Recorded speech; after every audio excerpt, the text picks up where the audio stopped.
जय हिंद। आज की इस करंट अफेयर्स की वीडियो में बात करेंगे अगस्त महीने के चौथे सप्ताह के बारे में। इस सप्ताह में घटने वाली उन सभी घटनाओं के बारे में जो कि आपकी सैन्य परीक्षा के दृष्टिकोण से महत्वपूर्ण है।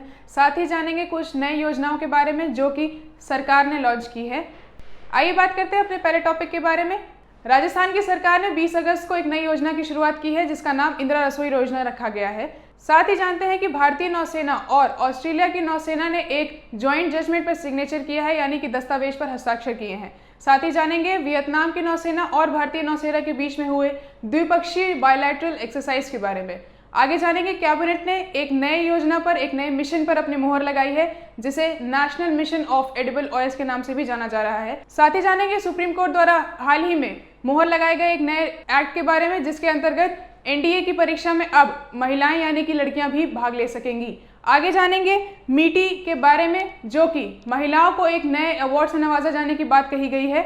मीटी नैस्कॉम ने फैसला लिया है कि अब महिलाओं को उनके योगदान के लिए जो कि सूचना प्रौद्योगिकी के क्षेत्र में होगा उसके लिए एक नया अवार्ड भी दिया जाएगा। आइए बढ़ते हैं अपने पहले टॉपिक की तरफ। सबसे पहले जानते हैं अपनी इंदिरा रसोई योजना के बारे में। राजस्थान के चीफ मिनिस्टर श्री अशोक गहलोत जी ने 20 अगस्त 2020 को इंदिरा रसोई योजना की शुरुआत की थी। अब उसे पूरे 1 वर्ष हो चुके हैं। इस योजना के अंतर्गत राजस्थान सरकार ने हर गरीब परिवार को 8 रुपए के दाम पर ही गुणवत्तापूर्ण पौष्टिक भोजन उपलब्ध कराने की बात कही है। यह भोजन की सुविधा सुबह 8:30 बजे से लेकर दोपहर के 1 बजे और शाम के 5 बजे से लेकर 8 बजे तक उपलब्ध कराया जाएगा। साथ ही इस योजना के तहत जो 213 निकायों में रोल किया जाएगा और राज्य सरकार द्वारा कुल 358 रसोइयों का संचालन किया जाएगा। प्रशासन ने बस स्टैंड, अस्पताल, रेलवे स्टेशन और सार्वजनिक स्थानों पर रसोइयां खोली हैं जिन्हें मोबाइल ऐप और सीसीटीवी कैमरों की मदद से संचालित किया जाएगा। आगे जानते हैं जॉइंट गाइडेंस रिलेशनशिप के बारे में। हाल ही में भारतीय नौसेना और ऑस्ट्रेलियाई नौसेना ने एक दस्तावेज पर हस्ताक्षर किए हैं। इस दस्तावेज पर हस्ताक्षर विजुअल फॉर्म से किया गया है, यानी कि वीडियो कॉन्फ्रेंसिंग के थ्रू किया गया है। इसमें भाग लिया है हमारे भारतीय नौसेना के चीफ एडमिरल करमबीर सिंह जी ने और ऑस्ट्रेलियाई नौसेना के chief vice admiral Michael J Noonan ji ने। दस्तावेज 2020 व्यापक रणनीतिक साझेदारी के अनुरूप होगा। क्षेत्रीय और वैश्विक सुरक्षा चुनौतियों के लिए साझा दृष्टिकोण सुनिश्चित करने के उद्देश्य से प्रधानमंत्रियों द्वारा 2020 की व्यापक रणनीतिक साझेदारी पर सहमति व्यक्त की गई है। द्विपक्षीय या बहुपक्षीय रूप से मिलकर काम करने के लिए दोनों नौसेनाओं ने दृढ़ संकल्प को प्रदर्शित करने के लिए संयुक्त मार्गदर्शन एक दिशा निर्देश दस्तावेज के रूप में कार्य करेगा। जानते हैं भारत और वियतनाम यानी कि भारतीय नौसेना और वियतनाम की नौसेना के बीच में हुई द्विपक्षीय बायलैटरल एक्सरसाइज के बारे में। हाल ही में आईएनएस रणविजय और आईएनएस कोरा ने भारतीय नौसेना की तरफ से इस एक्सरसाइज में भाग लिया है। वियतनाम की तरफ से फ्रिगेट वीपीएनएस लाइथैट 2 ने इस एक्सरसाइज में भाग लिया है। भारतीय नौसेना के जहाज बंदरगाह चरण के लिए वियतनाम के कैम रैन पोर्ट पर पहुंचे हैं। समुद्री चरण में सतही युद्ध अभ्यास, हेलीकॉप्टर संचालन और हथियार फायरिंग अभ्यास शामिल थे। जानते हैं आईएनएस रणविजय के बारे में जो कि भारतीय नौसेना की एक शिप है। आईएनएस रणविजय एक निर्देशित मिसाइल विध्वंसक है। यह राजपूत वर्ग का नवीनतम आईएनएस है। इसे 21 दिसंबर 1987 को कमीशन किया गया था। ये कई हथियारों और सेंसर से लैस है जिसमें सतह से सतह पर मार करने वाली मिसाइल, हवा में मार करने वाली मिसाइल और बंदूकें, पनडुब्बी, रोधी रॉकेट और भारी वजन वाले टॉर्पीडो शामिल है। आईएनएस कोरा के बारे में जान लेते हैं। आईएनएस कोरा क्लास मिसाइल कॉर्वेट का प्रमुख जहाज है। यह सतह से सतह पर मार करने वाली मिसाइलों के साथ साथ हवा में मार करने वाली तोपों से भी लैस है। आइए जानते हैं इस टॉपिक से जुड़े हुए प्रश्न के बारे में। Which country has become the 23rd member of the Indian Ocean Rim Association IORA? कौन सा देश हिंद महासागर रिम एसोसिएशन IORA का 23वां सदस्य बन गया है? आपके ऑप्शंस में दिया हुआ है मलेशिया, मालदीव्स, इंडिया या फ्रांस। इस प्रश्न का सही उत्तर आपका ऑप्शन डी है, यानी कि France. France Indian Ocean Rim Association का 23वां सदस्य बन चुका है। खेलकूद के क्षेत्र से जानेंगे टोक्यो 2020 पैरालंपिक्स के बारे में जो कि ओलंपिक्स 2020 के 16 दिन के बाद ही शुरू होने वाला है। अगस्त 24 से आयोजित किया जाने वाला यह खेल टोक्यो में आयोजित किया जाएगा। इसके लिए भारतीय खिलाड़ियों की एक टोली यहां से निकल चुकी है। 24 अगस्त से 5 सितंबर तक चलने वाले इस खेल में मूल रूप से इस खेल का आयोजन 25 अगस्त से 6 सितंबर 2020 के लिए निर्धारित किया गया था, लेकिन कोविड-19 महामारी के चलते इसे 1 साल तक के लिए स्थगित कर दिया गया था। अब यह 24 अगस्त से लेकर 5 सितंबर तक आयोजित किया जाएगा टोक्यो में। 1964 खेलों के बाद टोक्यो दूसरी बार खेलों की मेजबानी करेगा। कुल मिलाकर यह जापान में आयोजित होने वाला तीसरा पैरालंपिक होगा, क्योंकि इसने 1998 के शीतकालीन पैरालंपिक की भी मेजबानी की थी। आइए जानते हैं इस टॉपिक से जुड़े हुए प्रश्न के बारे में। आगे बढ़ने से पहले जानते हैं एमकेसी पब्लिकेशंस के बारे में। एमकेसी पब्लिकेशन आपको प्रोवाइड करता है उन सभी किताबों से, उन सभी स्टडी मटेरियल से जो कि आपकी सैन्य परीक्षा की तैयारियों को और सशक्त बना सकता है। आगे जानते हैं सुहास लानिकारे यथिराज जी के बारे में। सुहास लानिकारे यथिराज जी इंडिया के प्रोफेशनल पैरा बैडमिंटन प्लेयर हैं, यानी कि मेन सिंगल कैटेगरी में उन्हें दूसरा स्थान हासिल है। साथ ही वो 2007 के उत्तर प्रदेश कैडेर के बैच के आईएएस ऑफिसर भी रहे हैं। वर्तमान में वह गौतम बुद्ध नगर के डिस्ट्रिक्ट मजिस्ट्रेट के रूप में कार्यरत हैं। साथ ही वो प्रयागराज के पूर्व डिस्ट्रिक्ट मजिस्ट्रेट भी रह चुके हैं। 2016 एशियाई पैरा बैडमिंटन चैंपियनशिप बीजिंग चीन में वह एक पेशेवर अंतर्राष्ट्रीय बैडमिंटन चैंपियनशिप जीतने वाले पहले भारतीय नौकरशाह बने हैं। जब वे आजमगढ़ के जिला मजिस्ट्रेट के रूप में कार्यरत थे, तब उन्होंने फाइनल में इंडोनेशिया के हैरी सुसांतो को हराकर स्वर्ण पदक जीता था। अंतर्राष्ट्रीय स्तर पर उनका ध्यान तब गया जब उन्होंने स्वर्ण पदक जीता और वैश्विक स्तर पर भारत का प्रतिनिधित्व करने का और पदक जीतने वाले भारतीय नौकरशाह बने। दिसंबर 2016 में वह उत्तर प्रदेश के सर्वोच्च नागरिक सम्मान यश भारती के प्राप्तकर्ता बने, जो उन्हें 1 दिसंबर 2016 को उत्तर प्रदेश के मुख्यमंत्री द्वारा प्राप्त हुआ था। आइए जानते हैं इस टॉपिक से जुड़े हुए प्रश्न के बारे में। Which among the following players is a Paralympic javelin thrower? इन सभी निम्नलिखित में से कौन सा खिलाड़ी पैरालंपिक में भाला फेंकने वाला है? आपके ऑप्शंस में मरियप्पन थंगावेलु, सुंदर सिंह गुर्जर, वरुण सिंह भाटी या शरद कुमार जी दिया हुआ है। इस प्रश्न का सही उत्तर ऑप्शन बी यानी कि सुंदर सिंह गुर्जर है। मरियप्पन थंगावेलु, वरुण सिंह भाटी और शरद कुमार ये तीनों ही पैरा हाई जंपर्स हैं। जानते हैं कैबिनेट द्वारा मुहर लगाए गए एक नए मिशन के बारे में, national mission on edible oils के बारे में। इस मिशन के अंतर्गत भारत अपने स्तर पर पाम ऑयल बनाने के लिए सक्षम हो जाएगा। भारत की दूसरे देशों पर निर्भरता भी कम हो जाएगी। इस मिशन को लॉन्च करने का उद्देश्य है खाद्य तेल पर राष्ट्रीय मिशन 2025-2026 तक 6.5 लाख हेक्टेयर के अतिरिक्त क्षेत्र में ताड़ के तेल को कवर करने के उद्देश्य से इसे शुरू किया गया था।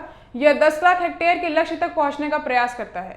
यह महत्वपूर्ण योजना इसलिए है क्योंकि वर्तमान में भारत घरेलू जरूरत को पूरा करने के लिए खाद्य तेलों के आयात पर बहुत अधिक निर्भर है। इस प्रकार उनके घरेलू उत्पादन को बढ़ाने की दिशा में प्रयास करना आवश्यक है। साथ ही उत्पादन बढ़ाने के लिए ताड़ के तेल का क्षेत्रफल और उत्पादकता बढ़ाना महत्वपूर्ण हो जाता है। बढ़ते क्षेत्र के इस लक्ष्य को मिशन के जरिए हासिल किया जा सकता है। ऑयल पाम किसानों को आत्मनिर्भर भारत पहल के अनुसार आत्मनिर्भर बनाने में मदद करता है। जानते हैं इस टॉपिक से जुड़े हुए प्रश्न के बारे में।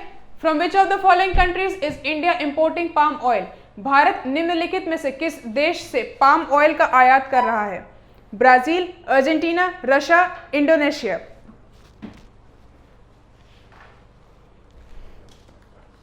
इस प्रश्न का सही उत्तर इंडोनेशिया होगा। पाम ऑयल भारत इंडोनेशिया से आयात कर रहा है। साथ ही ब्राजील, रशिया और अर्जेंटीना से वो सोया ऑयल और सनफ्लावर ऑयल को आयात कर रहा है।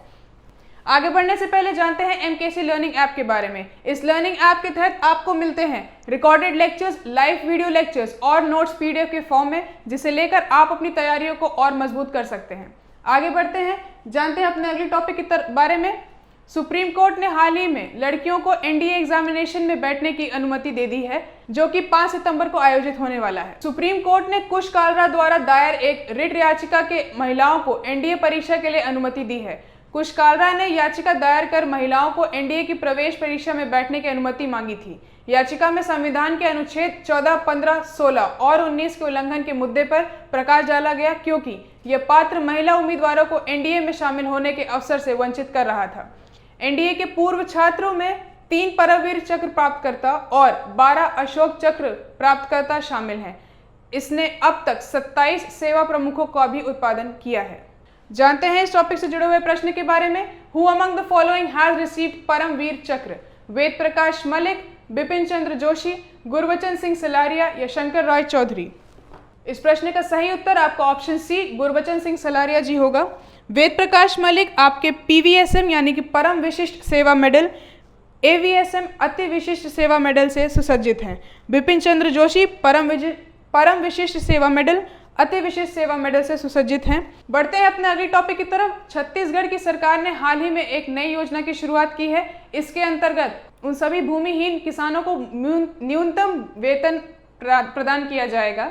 इस योजना का नाम राजीव गांधी ग्रामीण भूमिहीन मजदूर न्याय योजना है। 200 करोड़ रुपए के प्रावधान के साथ इस योजना की शुरुआत की गई थी। इसे 12 लाख भूमिहीन परिवारों को लाभ होगा। छत्तीसगढ़ के मुख्यमंत्री भूपेश बघेल ने 28 जुलाई को राज्य विधानमंडल में इस योजना की घोषणा की थी। यह अपनी तरह की पहली योजना है जो आर्थिक न्याय देने पर केंद्रित है। इस योजना का उद्देश्य यह है कि यह योजना ग्रामीण भूमिहीन मजदूरों को कुछ न्यूनतम मजदूरी के साथ सहायता प्रदान करने के उद्देश्य से शुरू की गई है। यह न्यूनतम वेतन उन्हें बुनियादी सुविधाओं तक पहुंच प्राप्त करने में मदद करेगा। लाभार्थियों को उनका लाभ 31 मार्च 2022 से पहले प्राप्त होगा। जानते हैं इस टॉपिक से जुड़े हुए प्रश्न के बारे में। Who among the following is the governor of Chhattisgarh? निम्नलिखित में से छत्तीसगढ़ के राज्यपाल कौन हैं? श्री थावरचंद गहलोत, श्री रमेश बायस, श्री मंगूबाई छगनबाई पटेल, अनुसुईया उइके।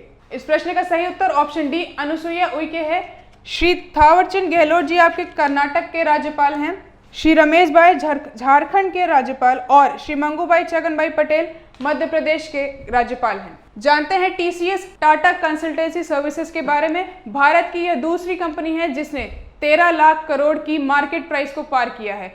पहली कंपनी रिलायंस के बाद टीसीएस ने इस मुकाम को हासिल किया है। टीसीएस कंपनी ने 17 अगस्त 2021 को 13 लाख करोड़ रुपए के बाजार मूल्य को पार करने वाली दूसरी भारतीय कंपनी बन गई है। यह उपलब्धि कंपनी ने 17 साल बाद हासिल की जब उसने पहली बार सार्वजनिक रूप से अपना स्टॉक बेचा। टीसीएस भारत की एक बहुराष्ट्रीय सूचना प्रौद्योगिकी यानी कि इंफॉर्मेशन टेक्नोलॉजी सेवाओं और परामर्श कंपनी है। इसका मुख्यालय मुंबई में है और इसका सबसे बड़ा परिसर चेन्नई में स्थित है। टीसीएस फरवरी 2021 तक बाजार पूंजीकरण द्वारा दुनिया भर में सबसे बड़ी आईटी इंफॉर्मेशन टेक्नोलॉजी सेवा कंपनी है। टीसीएस टाटा समूह की सहायक कंपनी है। जानते हैं इस टॉपिक से जुड़े हुए प्रश्न के बारे में। Who among the following is the present CEO of TCS Tata consultancy services?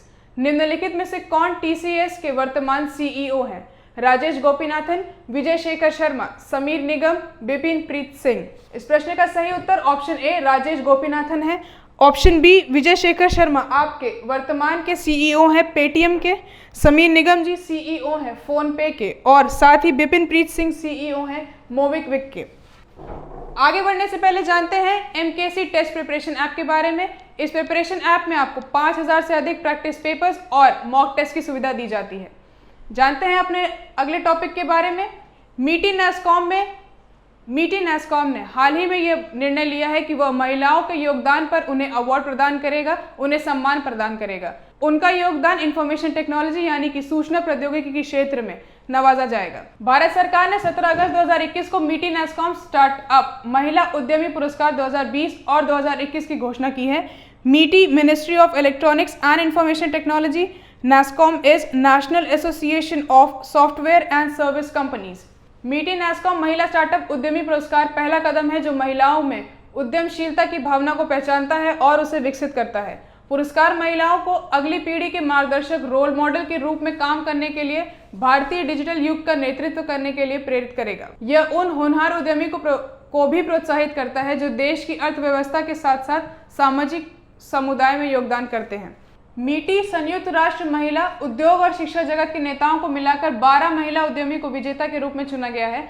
सरकार कई परिवर्तनकारी कदम उठा रही है जैसे गरीबों को ब्याज मुक्त ऋण प्रदान करने के लिए मुद्रा योजना, उज्ज्वला योजना जिसके तहत महिलाओं को धुएं से भरे खाना पकाने से बचने के लिए मुफ्त गैस कनेक्शन दिए जाते हैं, बेटी बचाओ बेटी पढ़ाओ योजना बालिकाओं को शिक्षित करने के लिए, महिलाओं की गरिमा के लिए 3 तलाक का उन्मूलन और सॉफ्टवेयर उत्पादों पर राष्ट्रीय नीति 2019 जिसके तहत सरकार महिलाओं के नेतृत्व वाली उद्यमिता को कल के लिए नेताओं के रूप में बढ़ावा देने और पहचानने पर विशेष जोर दे रही है। जानते हैं इस टॉपिक से जुड़े हुए प्रश्न के बारे में। Who among the following is the minister for electronics and IT communications and railways? निम्नलिखित में से कौन इलेक्ट्रॉनिक्स और आईटी संचार और रेलवे मंत्री हैं? हरदीप सिंह पुरी, श्री अश्विनी वैष्णव, अमित शाह, श्री धर्मेंद्र प्रधान। इस प्रश्न का सही उत्तर ऑप्शन बी श्री अश्विनी वैष्णव जी है। वो electronics and IT, communications and railways के मिनिस्टर हैं। ऑप्शन ए हरदीप सिंह पुरी जी आपके मिनिस्टर हैं हाउसिंग एंड अर्बन अफेयर्स के। Amit Shah minister of home affairs हैं। श्री धर्मेंद्र प्रधान जी मिनिस्टर ऑफ एजुकेशन हैं। आज की करंट अफेयर्स की वीडियो में बस इतना ही। आशा करते हैं कि आपको इस वीडियो से काफ़ी महत्वपूर्ण सूचनाएं भी मिली होंगी। आपको ये वीडियो कैसी लगी और आपके लिए कितनी उपयोगी साबित हुई है, ये हमें कमेंट सेक्शन में ज़रूर बताएं। जय हिंद।